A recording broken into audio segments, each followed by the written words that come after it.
ready to rock. 3, 2, 1, go. Good evening and welcome, everyone. This is another special edition episode of TMCS. This is the fourth installment of the Amorphous Archive miniseries. We have Austin Steinbart once again on the line, amazingly, from federal prison. And tonight we have Aaron Houghton from the Q Signal sitting shotgun with me here at SMG Studios. Ladies and gentlemen, this is the Marcus Cohen Show. Austin, thanks for joining us. Thanks for having me, guys. Great to have you back. Great to hear that you're doing well and in good spirits after your latest court date.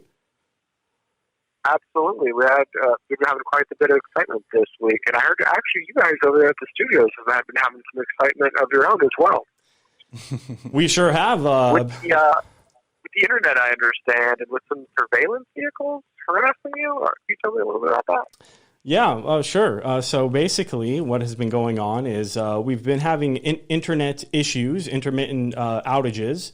And as we've been going through trying to figure out what is going on with the internet, we have, we call the center and they have someone come over and reset it for us. So it went out indefinitely in the studio. So we had scheduled someone to come down, Cox, and they came down and they never showed up. They actually just canceled the order.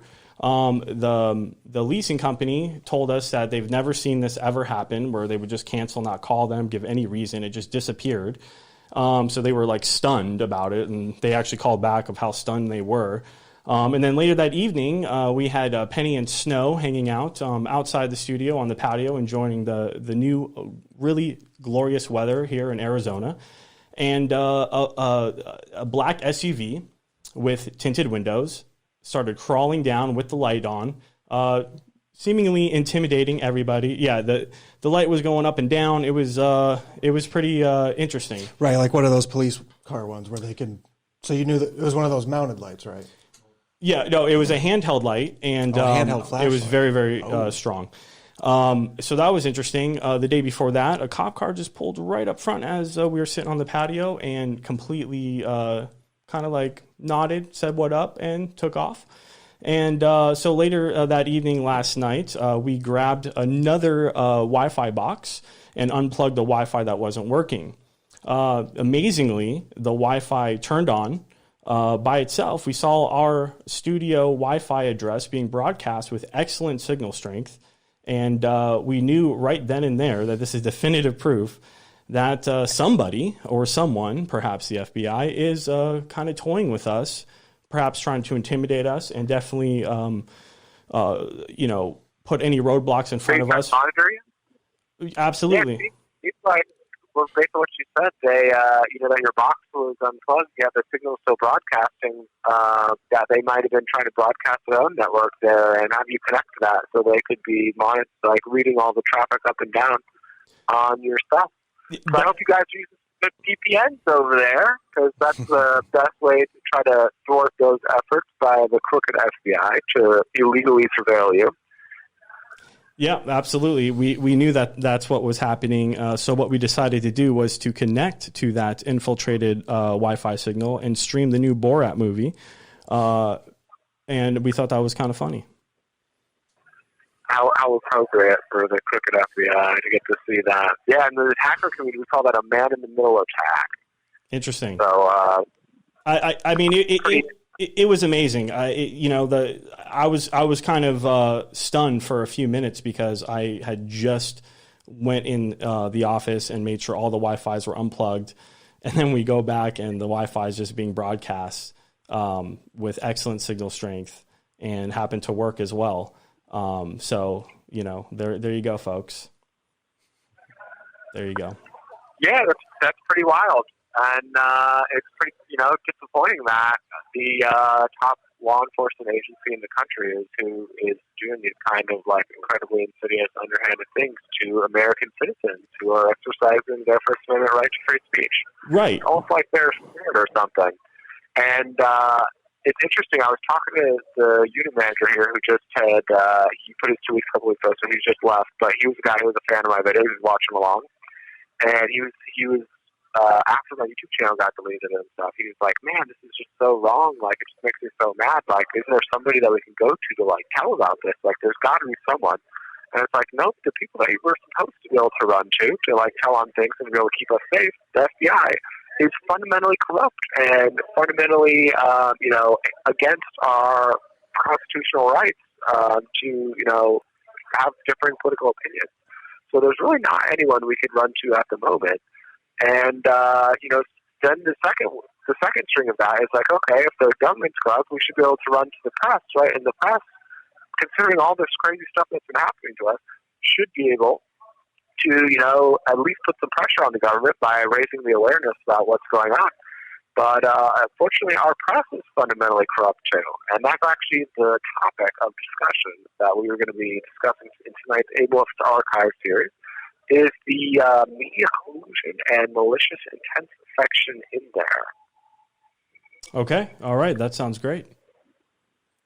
So, if you guys look in there, I'm just going to go through a few of the emails. And a lot of people, I was with this Hunter Biden episode. It's really interesting because it just shows how legitimate stories get the press, not just by the mainstream media, but also by the tech companies, right? Things that are, indisputable authentic email coming direct from the source, they just don't seem to have the credibility that the media would like to be able to report on it. They act like, oh, that's conspiracy, or oh, that's unverified. Even though they've spent the last, 4 years breathlessly peddling this totally horseshit Russian narrative that had no verification whatsoever, they're all of a sudden cautious now when they're blocking content for Joe Biden. And so some of the stuff in this Ableist Archive was showing how during the last election and how with the Hillary Clinton campaign with the Democrats, the whole media just blatantly, brazenly blocks and tackles for them. So one of the emails in there was from a guy named Jeffrey Katzenberg, who runs DreamWorks and ABC, was one of the head honchos of both those, so big-time media executive. And in there, he's emailing John Podesta, and he's saying that he offered any and all ABC News platforms in support of the Clinton campaign, right? So he's saying that all of ABC News is totally in the tank for you. And it's interesting because that happened long, long, long before the end of the primary. Over 9 months before the end of the primary, ABC News is already in the tank for Hillary Clinton and for the Democratic nominee. So that just shows how corrupt ABC News is. There's another one from AP, who AP, if you guys aren't familiar, Associated Press, is a very commonly syndicated news outlet. So in the local newspapers, and even sometimes in the Wall Street Journal that I read, AP is sourced. They get their articles printed all over the place. So they're considered a very major, very prestigious news outlet and have been for a long time. And in there, it's some of the people from AP emailing the Clinton campaign saying that, we know that, there's all this sketchy stuff going on and the FBI has your thumb drives and that there's all this stuff that is, damning to you. But the quote here is, if you wanted to steer us away and say that we're misinformed, then we'll gladly accept that as well. So they're asking them for for a comment on some sketchy stuff that was going on. They're saying oh, but if you want to just, pretend like we're misinformed and put us in another direction, then we're happy to do that, right? Right, so and we won't give you any pushback or anything. Yeah, exactly. So it's just jaw-dropping corruption with these, theoretically prestigious media outlets that they act like we're conspiracy theorists for putting this forward. And this is, unfortunately, a very common thing throughout the entire industry. Also in there's a list of reporters from ABC, from Bloomberg, from CBS, from CNN, to Huffington Post, MSNBC, New York Times, and Politico, just showing this list of reporters that is really in with the Clinton campaign, and they go to their dinner parties and they pretty much push whatever narrative they want. It's just a whole list of people that are willing to say yes to whatever they say. Sounds like so media names collusion. On that list, absolutely. So names on that list include people like Diane Sawyer, George Stephanopoulos, John Heilman, Mark Halpin, Nora O'Donnell. All the heavy hitters. Yeah, Gloria Borger, wow, Sam Fife, people like Rachel Maddow, people like Savannah Guthrie, the NBC News reporter who, remember the other night during that town hall The Joe Biden one, it was Joe Biden and Trump on the same night. And the Joe Biden one, they were just kind of like having this really like nice casual conversation. Right. And then on the other one, Samantha Guthrie's over there like heckling the shit out of Trump. Maggie Haberman for the New York Times, Glenn Thrush. So just all these big time people, they're just totally in the tank for Democrats, and it's, plain as day to see. So it really, why we're going on this, it really underscores the degree to which the media is totally corrupt and totally on one side. And one of the reasons why they've been so breathlessly peddling this Russia collusion narrative, this gigantic Russia hoax, is because they were also exposed. It wasn't just the Democrats and the Clintons. They were also exposed as corrupt as hell by these emails. So they have every vested interest for their financial sake and their own reputation of pretending that all this stuff is Russian disinformation, when in fact they all know that it's not. They know that that's a totally BS story. Wow. So there's another email in there from a guy who's a blogger on Huffington Post saying that I'm committed to Hillary Clinton and making sure that she's elected next president of the United States. Please let me know if I can be of any service to you. Right? That's, these are news people that are supposed to be objective and supposed to be giving us the truth here, that are just totally in the tank for the Democrats long before the election even begins. There's another guy, email, this is a great one, from Glenn Thrush, who's one of the main writers at Politico, a big political news outlet here. And he says, I've become a hack. Because I've become a hack, I will send you the whole section that pertains to you. Please don't share or tell anyone I did this, but tell me if I fucked anything up. Meaning, like, we're going to report on you, but I'm going to send it to you in advance, and you get to kind of, like, adjust it as you need it. Unbelievable. So just totally corrupt around a reporter. Yeah. There's another one where a guy from the New York Times, right, supposedly the prestigious old New York Times, says that I wanted to use this, but you could veto what you don't want. Literally to Hillary's top aide, one of her top aides, Jennifer Palmieri, one of her campaign managers, you can veto what you don't like out of these New York Times articles. They all just groveled to her. It was, Yeah, and it just showed, and then they act like, woe is me, journalism is, being bastardized by Trump, and like all this stuff. It's like, you guys are the ones that are destroying journalism, right? You guys are the ones that are so insanely corrupt that people don't trust the media anymore. It's not the fact that Trump is calling you out for your own BS. The fact that you guys are actually doing this, and this isn't black and white, right? This isn't some, batshit conspiracy. This is straight from the camel's mouth in their own indisputably authentic emails that they're doing this. So anybody who is out there who's feeling like a little bit intimidated by the idea of them calling us conspiracy theorists, I would just encourage you, lean into it every time and be like, oh, really? I'm a conspiracy theorist for reading your own words of your own emails? Right. That seems like a stretch to me. And so it just shows how fake everything is, right? How everything is pre-planned, pre-scripted. There's a clip in there of Hillary Clinton going on the Colbert Report, and it's an entire transcript or an entire script of every single thing they're going to say on that show. So she goes on there, and they pretend like they're having this, very natural conversation. But in reality, every single word of that, every single joke, every single little, interaction was pre-scripted in advance.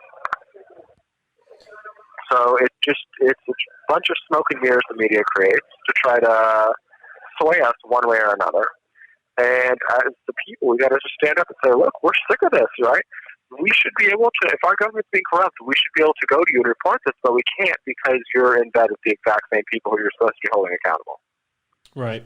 So it's very frustrating. And as you guys know, look, we have these, FBI surveillance vans harassing us, like taking our internet down, trying to illegally surveil us, and we have nobody to go to because the federal law enforcement that's doing it, and it's the press that is aiding and abetting it. Right, and not only that, Austin, but we have the social media big tech tyrants also silencing us and other patriots and other just free thinkers out there. Well, it's interesting that as soon as the rise of alternative media became popular on a lot of these platforms, they probably could sense that it was becoming a threat because free speech is always going to be a threat to the people in power that, as long as they have nefarious intentions with people, they don't want you to know what they're doing. So it's funny how all these alternative medias are now getting shut down, whether or not they're, conspiracy based or if it's just even a little bit outside of the mainstream, Fox News or CNN. They just take them all down and force us into this little box where we really have no ability, like you're saying, we have no outlet to get the word out for people to, and enough for people to listen. So yeah, they're doing everything they can to make this as difficult for us. But I think all it's really done is the people who can see it for what it is. It's galvanized their resolve. It's pissed them off, a lot of, just your average Americans. And that's why the term fake news has become so popular, because people see it for themselves, and we just have to keep pushing and show them. Like with this whole WikiLeaks thing, it's interesting that no one's ever argued the validity of the documents that WikiLeaks has presented. It's just the fact that they were mad that it got out, not that they weren't verified. Yep, and they're trying to say, like, oh, this is Russia hacked this, so this isn't legit, this is Russian disinformation.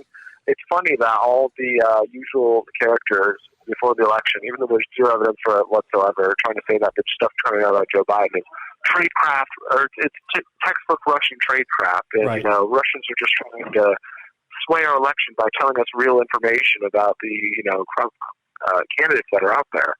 And they're doing that again. And obviously it's not illegal for a bunch of ex-CIA spooks and FBI who will lie to us.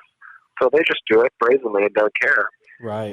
But they think that there would be somebody else in the mainstream media out there that would feel like, hey, we should call it out. This is wrong, right? They're using this just totally BS fear-mongering to try to keep us controlled, and we're not going to stand for it anymore. But they don't do that. They don't do that.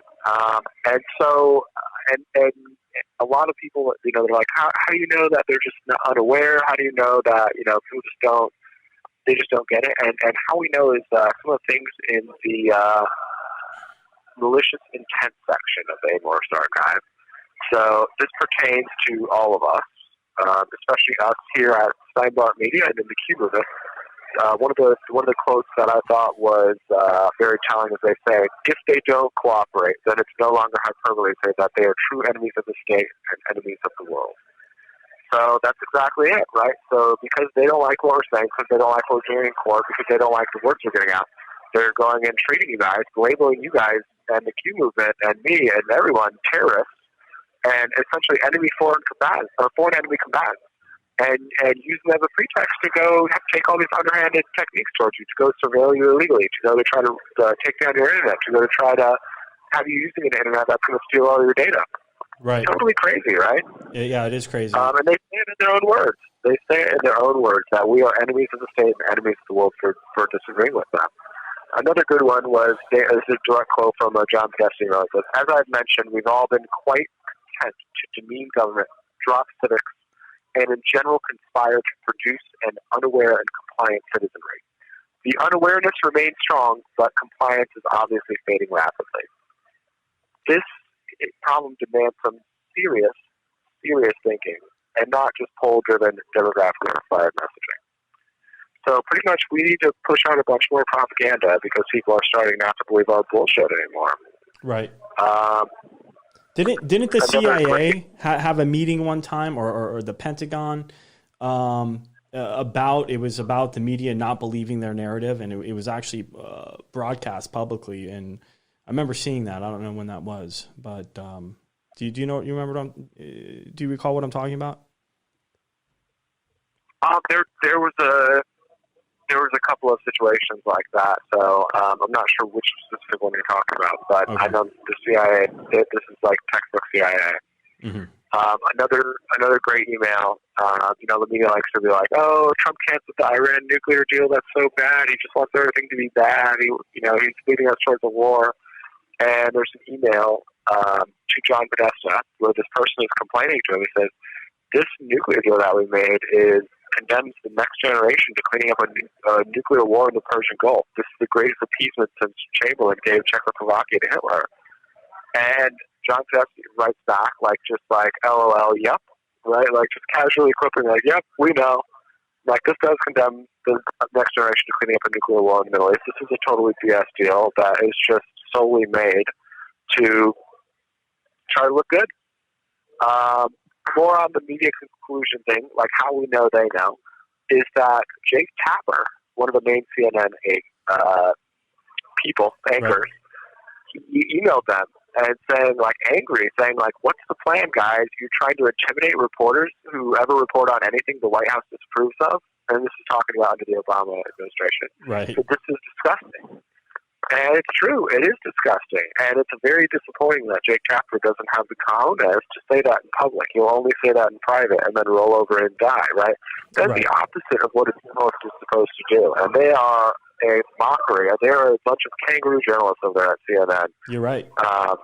Just delved into just complete cesspit of propaganda. Right. There's other ones in there about how they threaten reporters that cross them. They make them feel like their safety is at risk. And so it's just pretty outrageous, the things they do with the media and the things they get away with. Yeah, I was just going to say, not only is it the complete opposite of what journalists should do, it's also the complete opposite the way Jake Tapper represents himself on CNN, acting like a tough journalist that just tries to get down to the bottom of things. Yeah, they act like, oh, we're just asking the tough questions, we're just doing our job. And the fact that they don't do their job, not at all. They're totally one-sided. They're totally little kangaroo journalists, and they're just propaganda artists, right? And they go right along with whatever the mainstream narrative helps their side under the guise of like, oh, we're just being journalists. And it's not just in the mainstream media, as you guys mentioned. It's also with the tech companies. So there's another set of emails in there that they're talking about using Google software that, the software that tracks, right? Google has analytics for their website. So it tracks every single click, keystroke, website you visited, every single thing you've done on the internet. And they can be used to build these very sophisticated psychological profiles on each and every one of us. Things that they know what makes us happy, what makes us mad, what makes us, upset, what makes us motivated to take action in one way or another. Right. And so they're talking about using this analytics data illegally to build an election rigging machine and to use that to build this gigantic, military-grade propaganda machine to help them win the election in their way. So there's an email saying brought in the lead engineer who was brought in to fix the Obamacare website from Google, and we're desperately trying to get it to oversee the Eric Schmidt project, who Eric Schmidt was the chairman of Google at the time. And they're saying he's apparently open to doing it, but he's a little worried of how legit it is and what it means for later on. Meaning, even a guy who's totally in the tank for Democrats and who's like an engineer is worried, like, man, is this legal what we're doing? Is this legit? Is this leading us down a road to a dystopian hellscape? Right. Psychological warfare. Yeah, and so if I was a Republican in Congress, I would get this email clip and I would subpoena that guy immediately and being like, what were you worried about, Nikki Dickerson? What were you worried about, Mr. Engineer, about what was legit or not and what it means later on? Tell me right now, right, under oath, what exactly are they doing out there that you're in the tank for them, but yet you're still worried, this might be a step too far. And it shows the degree to which Republicans in Congress have had their heads up their asses for a long time. This has been out there for years, and they refuse to do anything about it. They refuse to give us an Internet Bill of Rights. They act like, oh, well, the free market has to prevail. You just use something else if you don't want to use that. And the truth is you can't, right? There's nothing equivalent to Google Analytics. There's nothing equivalent to Google Search. There's nothing equivalent to the amount of data they collect and the market share they have. Like, they're a monopoly, as we've just seen by the Trump administration bringing this antitrust case against Google. They are a monopoly. So for the Republicans to act like, oh, just use another option, or, oh, just let the free market prevail, they're a private company, they can do whatever they want. Like, that's false. That's false. And they need to get their heads out of their asses and do something about this before we lose the ability to win any elections whatsoever. And if we let this go one more election cycle without having an Internet Bill of Rights, an airtight Internet Bill of Rights, we are putting ourselves on a fast track to dystopia. And as they've gotten to see during this election, things are being rigged, like, highly against Republicans. And if they can't see at this point that these tech giants having this much power to censor our speech is problematic, then I don't know what it's going to take. And so as the voters, we need to get angry about this. We need to call and email our website and say, get your heads out of your asses and give us an Internet Bill of Rights. The power utility can't shut off our power because they don't like our political opinions. The phone utilities can't shut off our phones because they don't like our political opinions. So the tech companies cannot limit our access to the public square, the place where we discuss all of our political opinions and share almost all of our information, just because they don't like our opinions. And by failing to do that, they're putting us on a track towards like a communist Cuba sort of situation. They are. And they need to realize, like, if we're going there, it's on you guys. It's not on the Democrats. We know the Democrats have made their intentions very clear. It's the Republicans who are rubber stamping this bullshit and letting them get away with it that we need to worry about right now. Right. So there's another thing that I think that they should be subpoenaed and asked to talk about is they talk about there's an exchange between between Fess and a guy named Steve Elmendorf, and they're talking about Wetworks. And Wetworks, for those who don't know, refers to political assassination. It refers to killing people that get in your way. And this is around the time that the Suffrage had taken emails from the DNC. And Podesta says, I'm all in. It sounds like it's going to be a bad night. We need to buckle up and double down. And the other guy responds, didn't think Wetworks meant pool parties at the vineyard. Meaning, like, we know exactly what this is. We're definitely going to kill these people who get in our way. And we are so brazen about it, we're just happy to say it right there in an email. Right there, punching everyone in the face. We are so powerful and so untouchable that we can just talk about killing people straight up in our emails, and we know the FBI won't do anything about it. That's right. So the crooked FBI has had these emails in their possession for years, and they have done absolutely nothing about it. They will let people get away with murder, yet while at the same time prosecuting people like me for engaging in legitimate political activism on YouTube. Right. Right. I'm been in federal prison. I've had this case looming over my head since March over a YouTube video, over an expression of free speech, while they let these vicious murderers and pedophiles get away with whatever they want. So the FBI is a fundamentally corrupt organization that needs to be splintered into 1,000 pieces and scattered into the wind. And until the Republicans, not the Democrats, until the Republicans wake up and realize like how bad it is, that's going to be very difficult to accomplish. Yeah, it's just such a miscarriage of justice how you laid it out there, the fact that free speech, like if you were to, the way you describe the internet as like a public square, well, like think of a public square in the real world. And if you were to go stand on a box and say the same things that you would have said and had 1,000 people around you who all agreed, and then went and called and emailed them, that would have been okay because you were in a public place and that's not an illegal thing to do. But for some reason on the internet, just like we were saying with the Bill of Rights, that same right is not extended to us, even though we're protected under the First Amendment. So it doesn't seem to make sense how they can do that. That it's just not kind of like assumed, and then that they pick on they use these like loopholes to jam somebody like you up and try to do everything they can to silence you. Well, just like what you're saying, it's so blatantly obvious, not with just the murder that they talk about in here, but also, other WikiLeaks. I remember them talking about spending $65,000 on hot dogs and pizza for the White House, or just hot dogs. But either way, flying those hot dogs and pizza in from Chicago, right? Right. For the evening. Yeah, so it makes no sense that people just turn a blind eye to this for the evening, right? So I'm personally like shocked still that nobody takes any of the WikiLeaks stuff and really like it just kind of died 1 minute out remaining after 2016. So it sounds like you're probably gonna have to call back here shortly. Yep. We probably got to wrap it up for now. But yeah, it is absolutely shocking and appalling that the FBI just blocks and tackles for all this, while at the same time suppressing our legitimate political activism in this regard. And it just, like we say, underscores the degree to which they need to be broken up and scattered into the wind. Right. But I appreciate you guys having me on tonight. It was a good show, and we'll be back in the very near future with some more updates and some more very salacious topics of discussion about the crooked FBI and the Democratic Party. Thanks for having me tonight, guys. Thanks, Austin. You have a great evening. Yep, stay safe, brother.